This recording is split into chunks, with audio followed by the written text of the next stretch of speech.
여호와께서 권능으로 내게 임재하시고 그의 영으로 나를 데리고 가서 골짜기 가운데 두셨는데 거기 뼈가 가득하더라.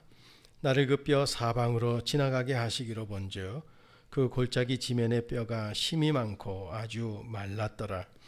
그가 내게 이르시되 인자야, 이 뼈들이 능히 살 수 있겠느냐 하시기로 내가 대답하되 주 여호와여, 주께서 아시나이다. 또 내게 이르시되 너는 이 모든 뼈에게 대언하여 이르기를 너희 마른 뼈들아, 여호와의 말씀을 들을지어다.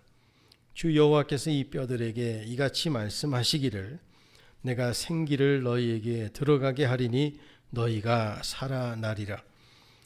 너희 위에 힘줄을 두고 살을 입히고 가죽으로 덮고 너희 속에 생기를 넣으리니 너희가 살아나리라. 또 내가 여호와인 줄 너희가 알리라 하셨다 하라. 이에 내가 명령을 따라 대언하니 대언할 때에 소리가 나고 움직이며 이 뼈 저 뼈가 들어맞아 뼈들이 서로 연결되더라. 내가 또 보니 그 뼈에 힘줄이 생기고 살이 오르며 그 위에 가죽이 덮이나 그 속에 생기는 없더라. 또 내게 이르시되 인자야, 너는 생기를 향하여 대언하라.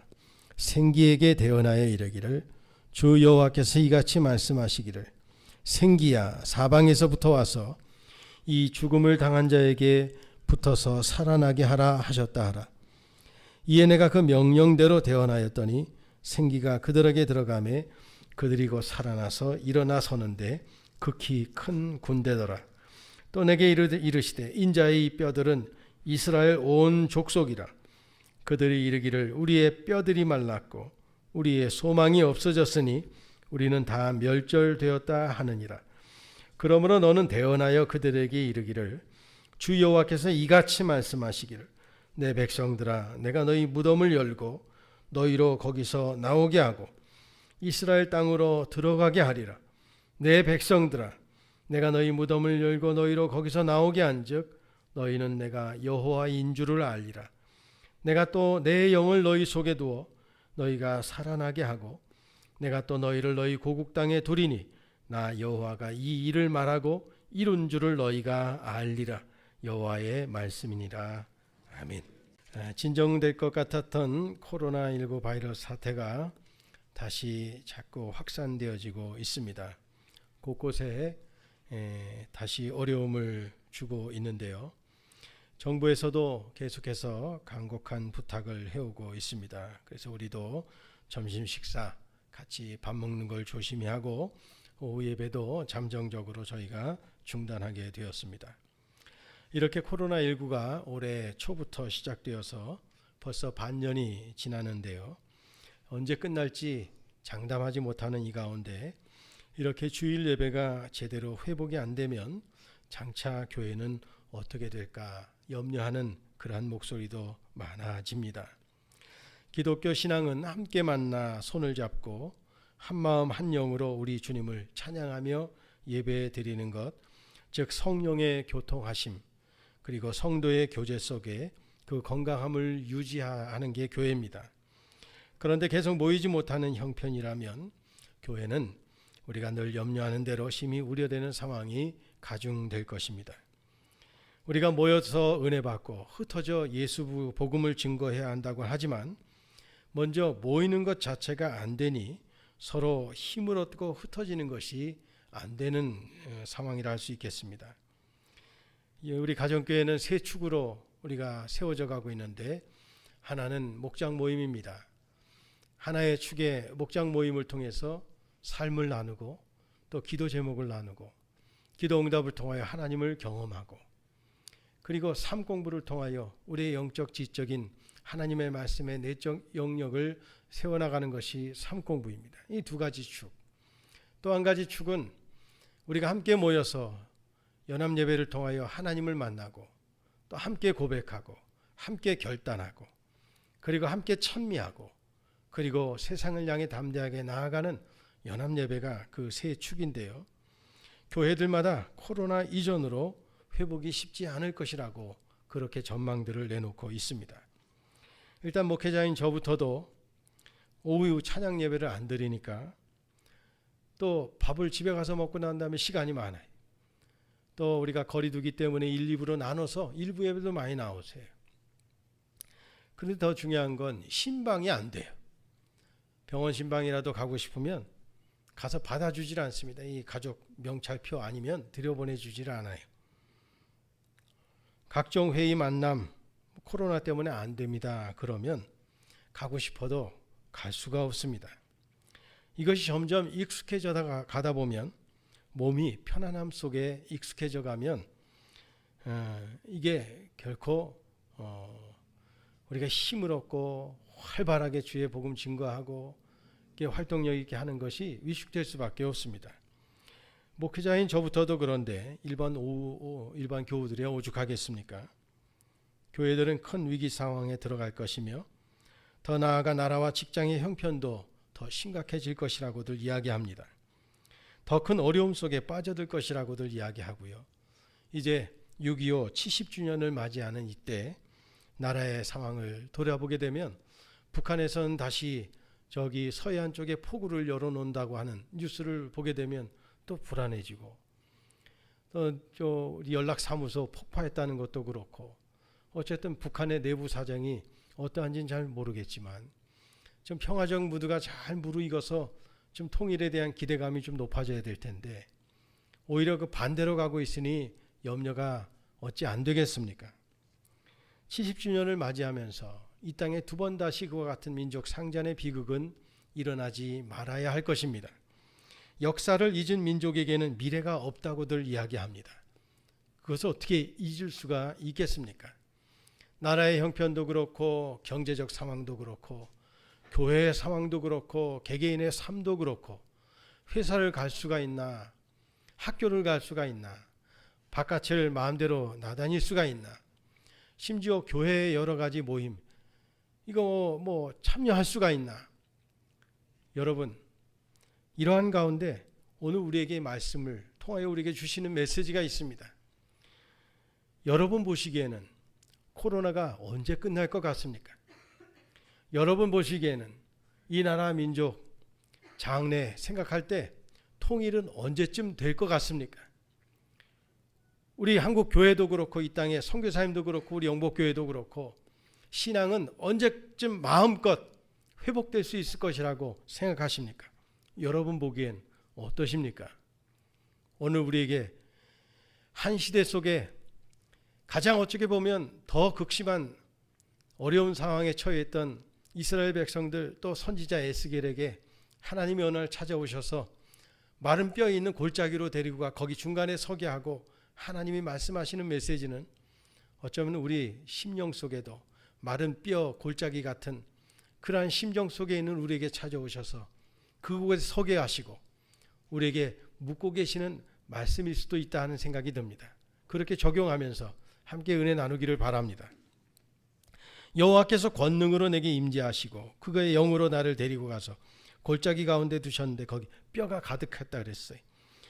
근데 그 뼈가 심이 많았는데 아주 말랐어요. 상황 배경을 보니까. 그리고 나서 한 가지 묻습니다. 하나님이. 인자야, 이 뼈들이 능히 살 수 있겠느냐. 여러분, 마른 골짜기에 아주 말라있는 뼈들이 그것도 한두 개도 아닌 그냥 완전히 공동묘지 같은 곳에 드러나 있는 뼈 산더미처럼 거 있는 곳에 가서 이 뼈들이 살 수 있겠느냐고 물으신다면 여러분 같으면 어떻게 대답하시겠습니까? 오늘 에스겔은 이렇게 대답합니다. 내가 대답하되 주 여호와여 주께서 아시나이다. 주께서 아시나이다. 에스겔 그의 이름의 뜻은 하나님이여 강하게 하소서라는 뜻입니다.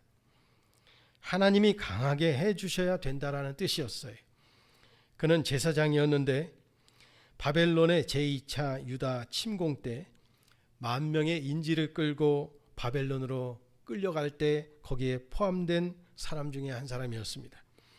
끌려간 지 5년의 세월이 흘렀고 그발 강가의 델 아비비라는 곳에 선지자로 하나님의 소명을 받은 인물이 바로 이 에스겔입니다.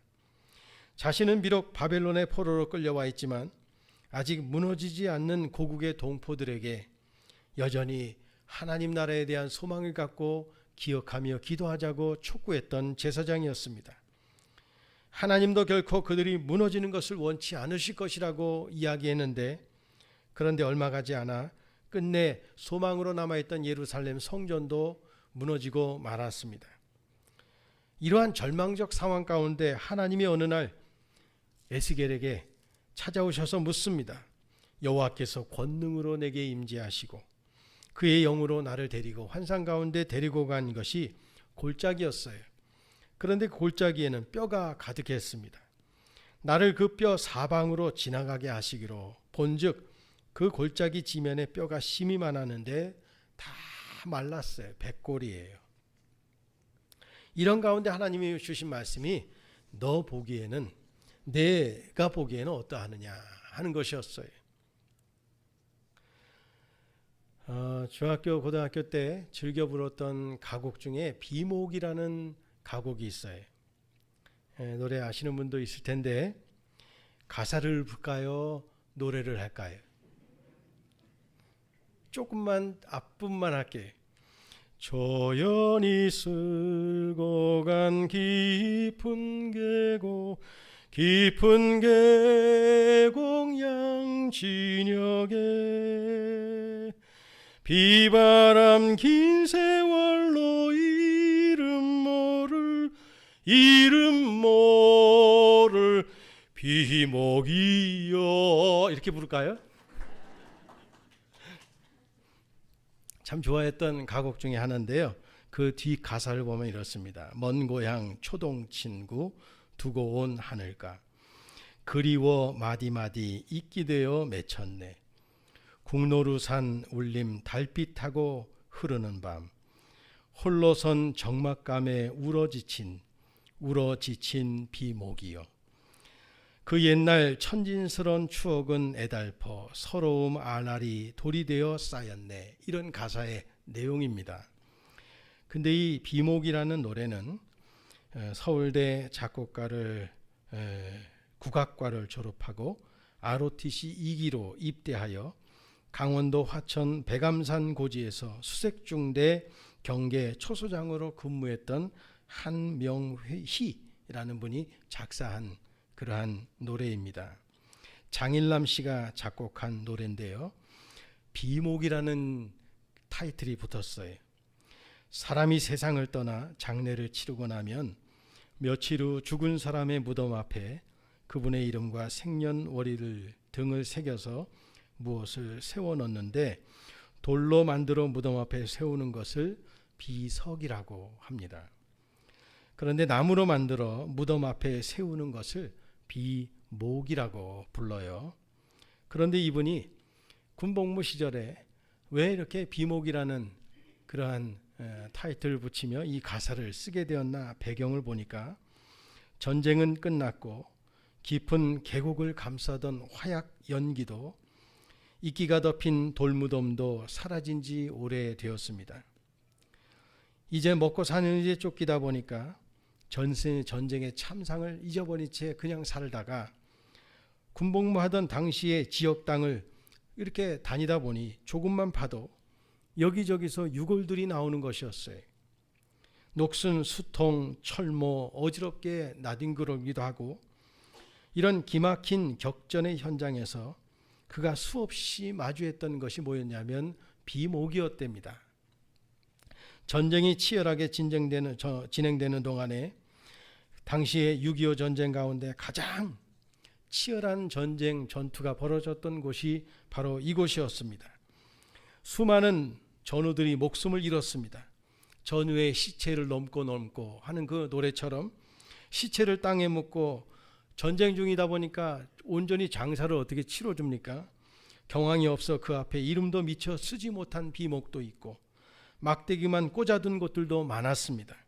그래서 이름도 미처 쓰지 못하고 막대기만 꼽아놓은 그 비목들을 보며 애절한 마음에서 읊어나온 것 시가 바로 비목이라는 가곡의 가사 내용이었습니다.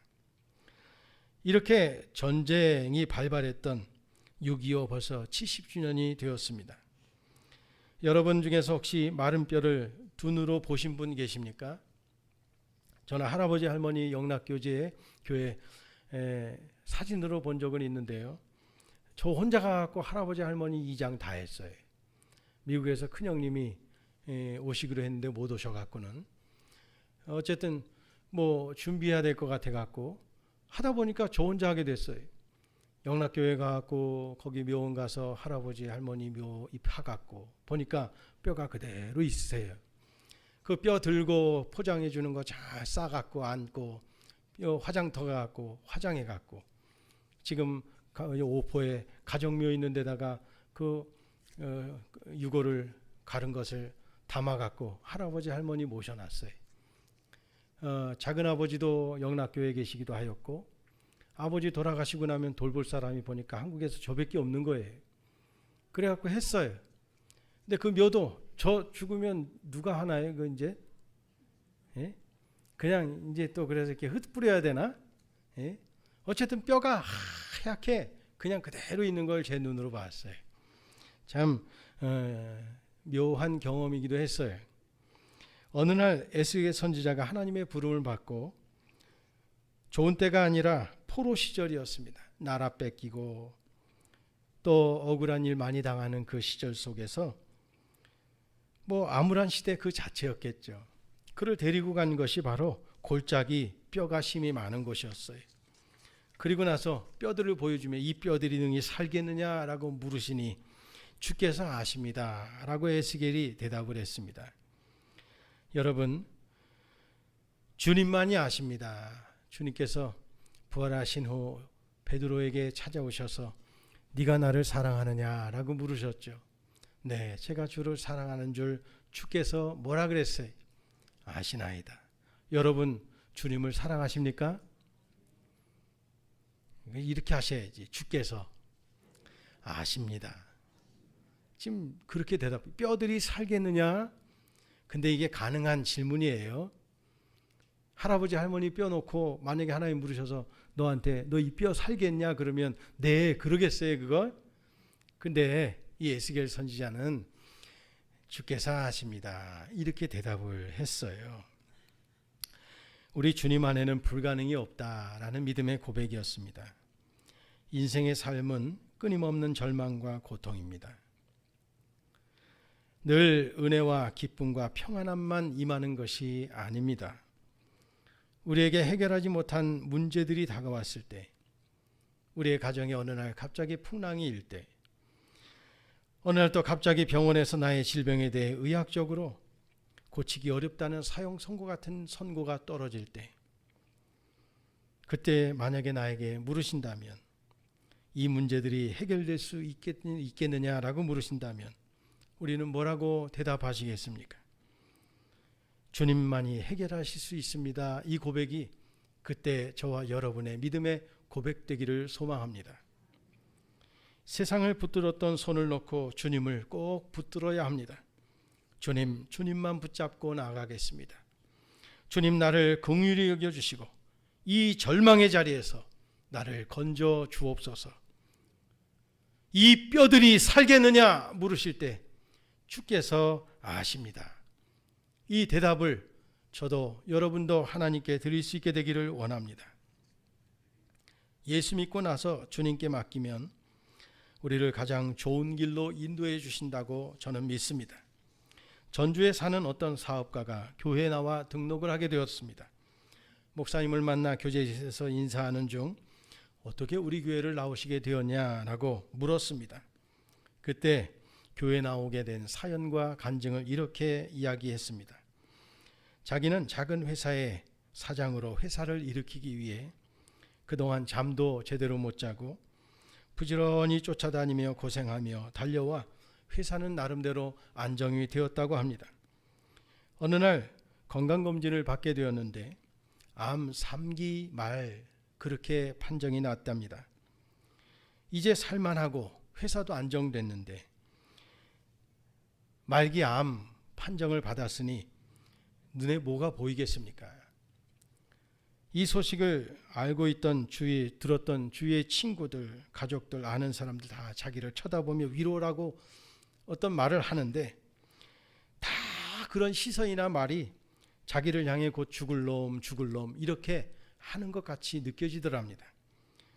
그런데 어느 날 길에서 어떤 사람이 자기를 쳐다보더니 살롬이라고 하더래요.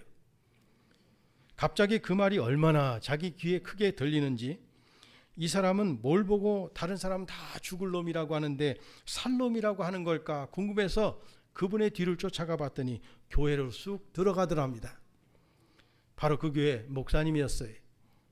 그래서 교회에 나오기 시작했고, 목사님이 자기 보고 살롬이라고 해서 살 것이라는 마음이 용기가 되어서 믿음 생활을 시작했고, 지금 투병하면서도 잘 이겨나가고 있다는 것 때문에 오늘 교회에 이렇게 등록하게 됐다는 이야기를 하게 되었습니다. 목사님이 정말 그 사람을 보고 살롬이라고 했을까요? 아니에요. 샬롬 했던 거예요. 근데 그 사람 귀에는 살롬으로 들렸던 거예요. 그냥 샬롬 하고 인사한 것 뿐인데 성령의 감동으로 하나님이 그 말을 통해서 살롬이라고 듣게 하셨다는 이야기입니다. 오늘 에스겔은 마른 뼈들을 향하여 하나님의 말씀을 대언하래요. 살롬이라고. 우리 옆 사람한테 인사합시다. 살롬. 오늘 이놈 저놈 하네. 에? 살롬. 네가 보기에 이 뼈들이 살겠느냐? 여러분, 네가 보기에 네 병 낫겠냐? 네가 보기에 이 문제 해결되겠냐? 네가 보기에 이 상황 잘 극복할 수 있겠느냐 물으실 때 보면서 이렇게 선포하세요. 주께서 아십니다. 주 여호와여, 주께서 아십니다. 이 말은요, 제가 볼 때는 제 상식으로는, 제 생각으로는 불가능합니다. 그런데 하나님은 생명의 주인이십니다. 이 세상의 창조주이십니다. 하고자 하실 때에는 그 어떤 것도 다 이루시는 전능자이심을 믿습니다.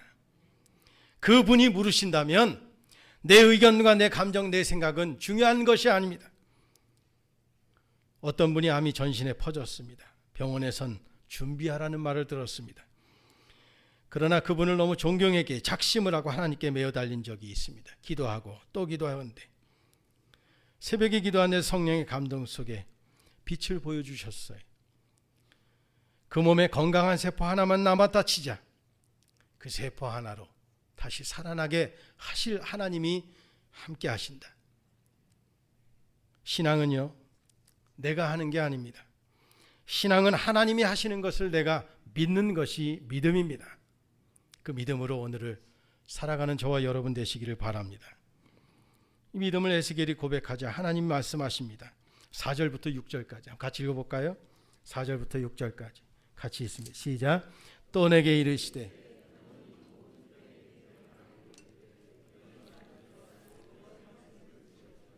주 여호와께서 이 뼈들에게 이같이 말씀하시기를 내가 생기를 너희에게 들어가게 하리니 너희가 살아나리라.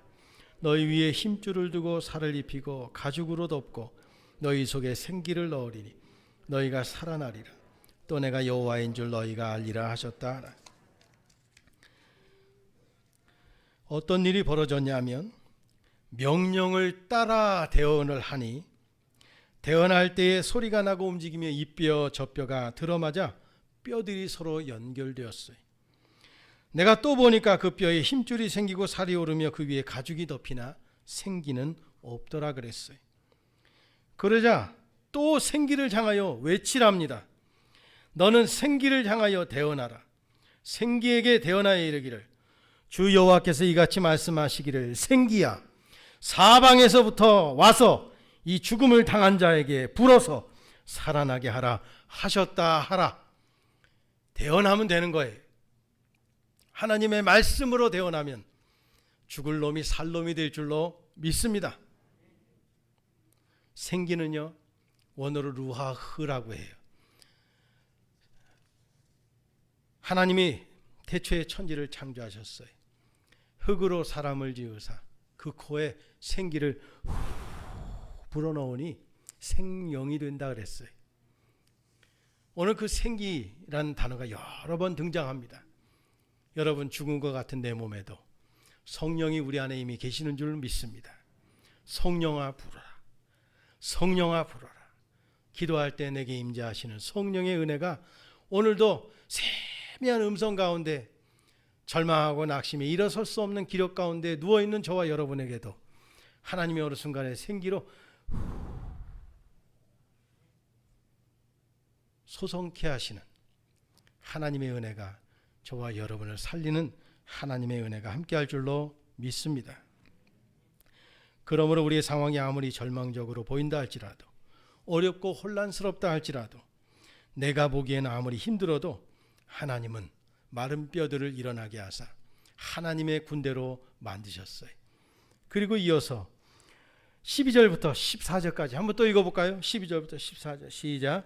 그러므로 내가 대언하여 그들에게 이르기를 주 여호와께서 이같이 말씀하시기를 내 백성들아 내가 너희 무덤을 열고 너희로 거기서 나오게 하고 이스라엘 땅으로 들어가게 하리라. 내 백성들아 내가 너희 무덤을 열고 너희로 거기서 나오게 한즉 너희는 내가 여호와인 줄을 알리라. 내가 또 내 영을 너희 속에 두어 너희가 살아나게 하고 내가 또 너희를 너희 고국 땅에 두리니 나 여호와가 이 일을 말하고 이룬 줄을 너희가 알리라. 여호와의 말씀이니라. 돌아오게 할 것이라고 약속하셨어요. 코로나19 끝나고 나면요, 좀 어려운 상황이 지속될 거예요. 그러나 끝나고 나면 정말로 하나님이 대한민국을 세계 가운데 높이 세우실 줄로 저는 믿습니다. 보이는 전조 증상들이 그래요. 그리고 연세 드신 분들은 특히 옛날에 힘들고 어두웠던 일제시대, 배고픈 시절, 6.25 참전, 또 전쟁, 참혹, 모든 세월을 거쳐내신 여러분들, 지금 여러분들이 한국에 계신 걸 하나님께 감사해요. 미국이나 유럽, 영국이요, 저도 있어 봤잖아요. 10년. 지금 여러분 아파서 병원 가고 싶어도요, 병원 못 가요. 시스템 자체가 병원 못 가요. 우리는 가고 싶으면 어떤 힘을 빽 써서라도 그냥 119 불러서 응급실 가면 가요. 그러면 죽을 수밖에 없는 상황이 살 수 있는 기회들이 주어져요. 유럽이나 미국 선진국이라고 지난 100년 동안 세계를 이끌어왔다고 자부하는 저들, 아주 이번에 여실히 그들의 상황들이 얼마나 떨어져 있는가를 보여준 거예요. 반대로 한국은 다 분단된 국가의 현실, 조그만 나라, 뭐 자원도 없고, 그런데 이런 상황 가운데 정말 뛰어나게 대처하는 민족성들이 세계 모범 사례로 등극할 뿐만 아니라 이걸 통해서 하나님께서 우리 자원은 없지만 뛰어난 지혜를 통하여서 하나님이 우리에게 또 다른 기회를 부여하시고 그걸 통해서 세계 열방 가운데 복음 증거하는 나라로 하나님이 영광 받으시기 위해서 세우실 줄로 믿습니다. 어느 집사님이 해외여행 갔다가 양주를 여러 병 샀어요. 집사님이 그걸 왜 샀는지 모르겠지만 아마 남편이 사오라고 했겠죠.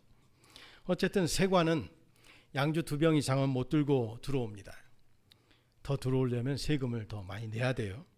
고민이 될 수밖에 없죠. 이걸 두고 가자니 아깝고 갖고 가자니 갈 방법은 없고, 그때 마침 그 교회 담임 목사님을 딱 공항에서 만난 거예요. 목사님이 다른 친구 목사님들하고 선교 갔다가 돌아오시는 길이었는데 마침 공항에서 만났어요.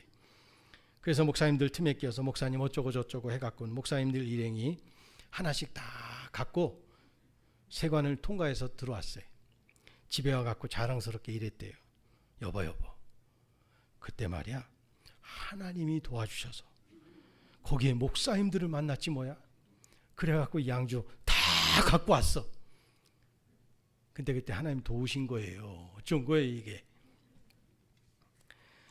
열심히 사업을 하는데 늘 이루어질 듯 말 듯 하다가 안 되는 일들이 우리에게도 있을 것입니다. 안타까운 마음으로 우리 중보할 수밖에 없어요. 근데 성령을 의지한다는 것은, 이분에게는 우스갯소리로 그렇겠지만 성령을 의지한다는 것은 결코 그런 차원이 아닐 것입니다. 백골난망이라는 말이 있습니다. 백골이 되더라도 은혜를 잊지 않겠다라는 뜻이죠. 백골이 되더라도 하나님의 역사, 하나님의 은혜 잊지 말고 대언하고 선포하는 구원받은 백성들, 저와 여러분 되시기를 바랍니다. 죽을 수밖에 없는 저와 여러분들, 예수 십자가의 보혈로 우리를 영원히 살 수 있는 존재로 하나님의 자녀로 바꿔주셨고 새 피조물 삼으셨고 구속하여 너를 지명하여 넌 내 것이라고 했어요. 너희는 내가 여호와인 줄 알리라 계속 말씀하고 있어요. 이러한 환상과 상황을 통해서라도 네가 보기엔 어떠하냐 오늘 우리에게 묻습니다. 그러나 주께서 하십니다 고백했을 때 대언하라고 합니다. 그리고 이 일을 통하여 너희가 내 백성들아, 오늘도 우리에게 묻습니다. 내 사랑하는 아므함계야, 네 보기에는 어떠하냐? 주께서 아십니다. 말씀으로 선포하세.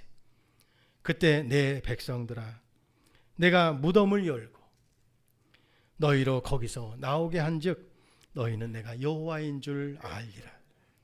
그 하나님이 누구신지를 알고 여러분이 누구신지를 알고 어떠한 상황에서도 내 생각에 내 보기에는 물으시는 하나님 앞에 전능자의 팔을 의지하고 성령께서 내 안에서 역사하심을 믿으시고 담대하게 선포하실 때 그 말이 여러분의 모든 삶을 주도하고 이끌어가게 하사 결국은 이 땅의 역사를 이루시는 성령의 역사가 오늘 이 시대에도 우리의 삶 속에서도 일어나게 될 줄로 믿습니다. 같이 해봅시다. 주께서 아십니다. 기도하겠습니다. 하나님 아버지, 이 뼈들이 살겠느냐 불가능해 보이는 것을 물으시는 그 하나님의 질문 앞에 에스겔이 주께서 아십니다 라고 대답을 했습니다. 그리고 너희가 하나님을 알리라 하는 역사로 어떻게 행하실지를 보여주셨습니다. 오늘 우리의 모든 상황과 형편과 현실 속에 오늘도 우리에게 찾아오셔서 묻습니다. 내가 보기에는 어떠하느냐 물으실 때 우리도 에스겔처럼 주께서 아십니다 믿음의 고백을 하게 하시고 대언하라 주의 명령이 내게 주어지면 다른 생각 다 내려놓게 하시고 주의 말씀을 가지고 나아가는 우리 되게 하사 우리가 하나님의 자녀인 것을 알게 하시고 하나님의 살아계심을 나를 통해 드러내게 하시고 하나님의 영광과 기쁨과 소망과 살아나는 일들이 오늘도 우리 안에 있게 하사 찬송하는 믿음의 역사가 우리 생활 가운데 다 일어나게 하여 주옵소서. 하나님, 작년 한 해 동안도 그리고 지금까지 참 많은 암 환자들이 우리 교회 안에도 있습니다. 선포합니다. 예수의 이름으로 명하노니 악한 병마 물러갈지어다. 우리 안에 있는 모든 약한 부분들 우리가 손을 얹고 기도합니다. 예수의 이름으로 명하노니 일어날지어다. 선포할 때 이 생명의 역사가, 성령의 역사가, 하나님의 은혜의 역사가 우리 가운데도 오늘도 감사로 나타나게 될 줄로 믿사오니 우리도 믿음 갖고 나아갑니다. 인도하여 주옵소서. 예수님의 이름으로 기도합니다. 이제는 우리 주 예수 그리스도의 은혜와 하나님 우리 아버지의 만극하신 사랑하심과 성령님의 내재 교통 역사 인도 나를 살리시는 은혜가 우리 사랑하는 모든 성도들 삶 가운데 함께 하시기를 민족의 교회 위에 또 나라의 장래 위에 세계 열방 가운데 함께 하시기를 간절히 축원하옵나이다. 아멘.